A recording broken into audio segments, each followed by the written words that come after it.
Change that, because once upon a time, in a kingdom not so very far away, healthcare was free and comprehensive at the point of delivery, and the people of this kingdom were happy.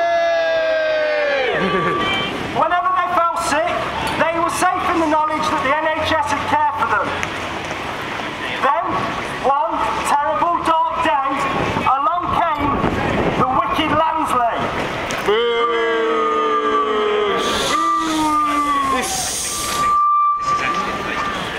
Now anybody who asked to think that the wicked Lansley was pure evil, with a black and rotten heart. Indeed, the wicked Lansley's litany of evil seemed to know no bounds. Let me tell you about this man, let me tell you about our health minister, the wicked Lansley. He accepted £21,000 from John Nash, the chairman of Healthcare UK and the owner of several private healthcare companies. The same companies that will benefit and make massive profits from the near privatisation of our NHS. Shame on you, Lansley! And what else did the wicked Lansley do? Well, let's have a look.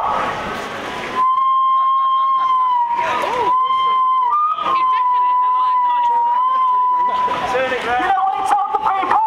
He told the people this. The wicked Lansley said to you, the people, that recessions are good things. Enjoy recessions. It gives you a chance to spend more time with your families. But that wasn't all that the wicked Lansley did. No, the wicked Lansley conned money out of Parliament to renovate his country cottage. His country cottage that he subsequently sold and made a lot of money.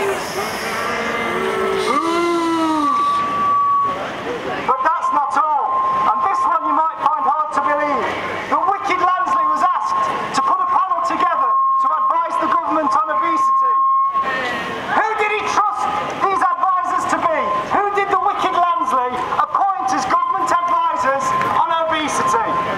Ladies and gentlemen, the wicked Lansley appointed McDonald's and Kentucky Fried Chicken to advise on obesity.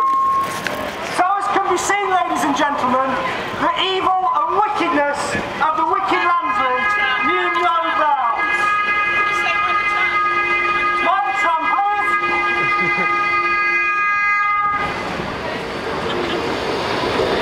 However, although evil, the wicked Lansley was not completely devoid of love. Oh no, the wicked Lansley had a special place in his black and rotten heart for his goblin pets, the bankers. There they are, ladies and gentlemen, the bankers swarming round the wicked Lansley. Now the wicked Lansley loved his pets with all of his rotten heart. He dreamed one day that the whole kingdom would belong to himself and his pet bankers, and they would rule over all of the people. Every day the wicked Lansley fed his bankers. He fed them and fed them and fed them with the only food that they could eat. Your money. There we are, that's the wicked Lansley feeding your money to his pets, the bankers. Unfortunately for the wicked Lansley, the banker's appetite was huge. It grew larger and larger. The banker's appetite got larger the more it ate. More and more Lansley fed the bankers, and the hungrier and hungrier the bankers were becoming. And Lansley worried. He worried because the larder was becoming bare. And the wicked Lansley stopped and thought. There he is, ladies and gentlemen. That's our health secretary thinking how he can get more of your money to pay for the insatiable appetite of his bankers.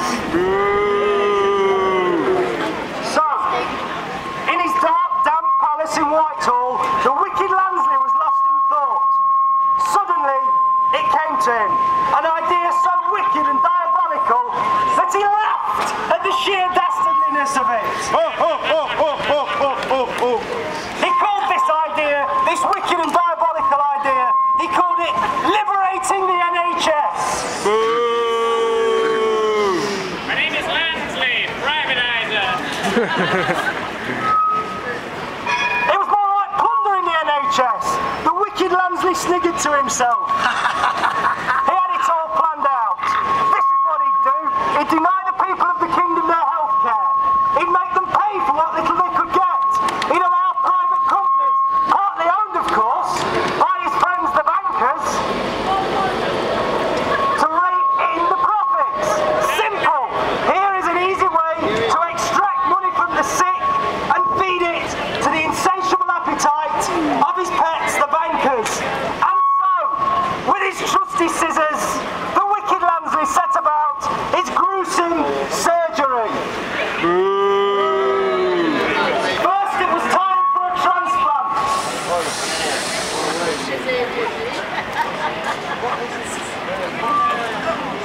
Can you let me finish? Yeah. Can you tell me to finish? So the wicked Lansley cut collaboration out of the NHS. He replaced it with competition, and the patient died.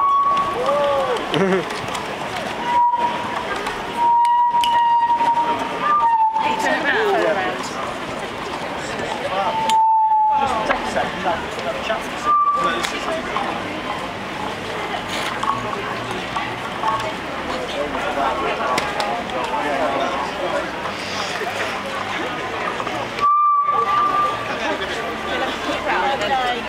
Next, it was time to simply cut. And so armed with his trusty scissors, the wicked Lansley cut. He cut, he cut, and he cut. He cut cancer drugs. He cut HIV drugs. He cut Alzheimer's drugs. And why did the wicked Lansley cut all of these things? Because they're too expensive. And the patient dies. All fucking better, Blue. Now the banker is cutting everything, yeah? Now, the wicked Lansley... You get it in your thick head, you know what I mean? The wicked Lansley wasn't content to attack the elderly. He wasn't content to attack the elderly. Even babies in the mother's arms were not safe from the cuts of the wicked Lansley. And so, with his great sharp scissors, the wicked Lansley continued his dastardly cuts.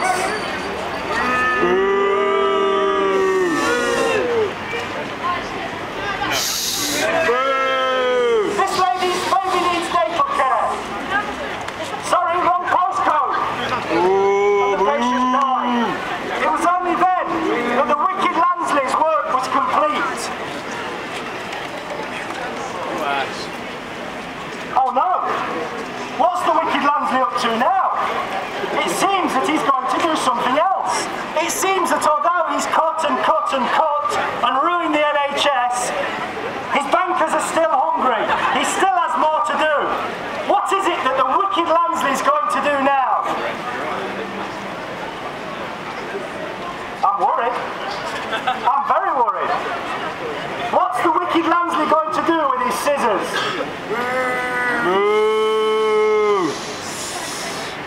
Tosser!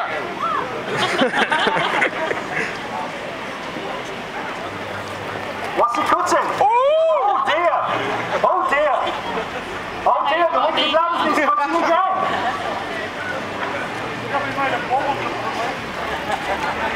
He's going to cut, ladies and gentlemen. What's the wicked Lansley going to cut? He's cut out the beating heart of our NHS. And now, that patient has died. The NHS, ladies and gentlemen, because of Mr. Lansley's cuts, is dead. This is a very, very bad day for us. A very, very dark day. I need to go and see my patient. I need to see what the effect will be. Mind your back! Mind your back! Watch the tram, please. Good morning, sir. I understand you're one of my patients.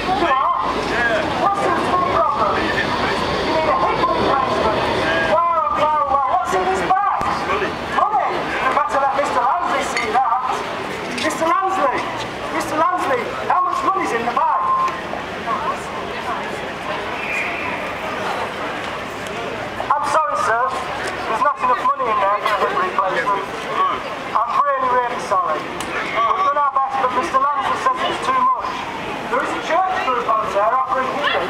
Perhaps you should try that. I'm really sorry. Good morning, sir. What seems to be the problem? You also need a hip replacement. You're mighty young for a hip patient. What's in that bag? Money. Let Mr. Lansley have a look. Oh, there's a lot of money there. There's a lot of money there. Go with Mr. Lansley to a nice, clean, private hospital. And so the rich patient walked away with the wicked Lansley. And ladies and gentlemen, like a divine miracle, he was healed. Now, I have another patient. Hello, sir. Hello, you can help me, wouldn't you? Yes, you've been my patient for quite some time, haven't you? What seems to be the problem, Henry? Diabetic? Oh dear. You've got blood in your urine. Oh dear, Henry. I need to have a look at your case notes.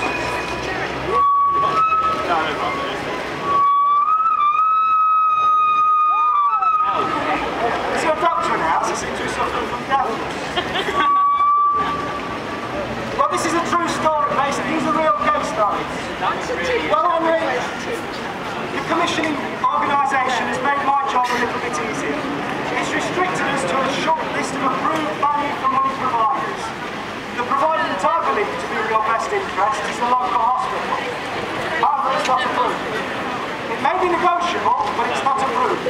Now, negotiation involves spending valuable time, writing letters, and trying to convince the commissioners that because of Henry's depression, diabetes, renal failure, and unfortunately a long history of missing appointments, you need to be cared for in that hospital. Unfortunately, I've discovered that the urology department has been decommissioned as it's too inefficient. Mr. Lansley says it's not efficient. The one-stop hematuria clinic has become two-stop because a private company has contracted day surgery and the bronchoscopes are being done to the hospital. But unfortunately, the operating theatre is now concentrating on more profitable gynecology.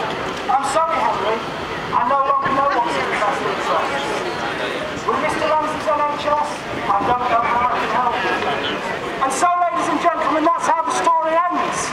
It ends with the death of our NHS. There is one small happy ending because the wicked Lansley and his demon bankers rode off into the sunset and lived happily ever after.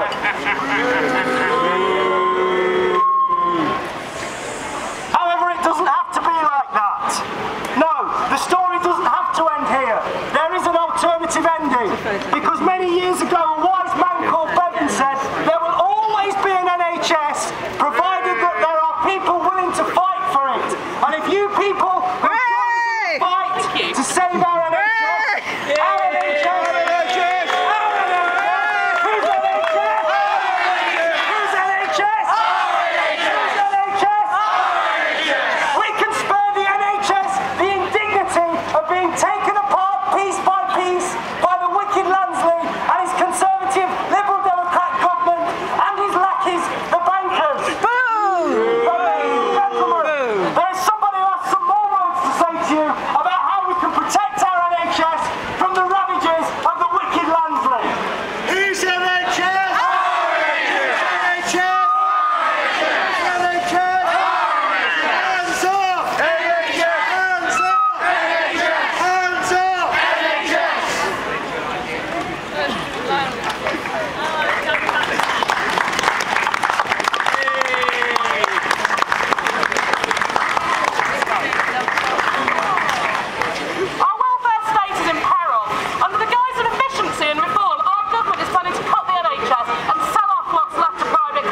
Pre-election,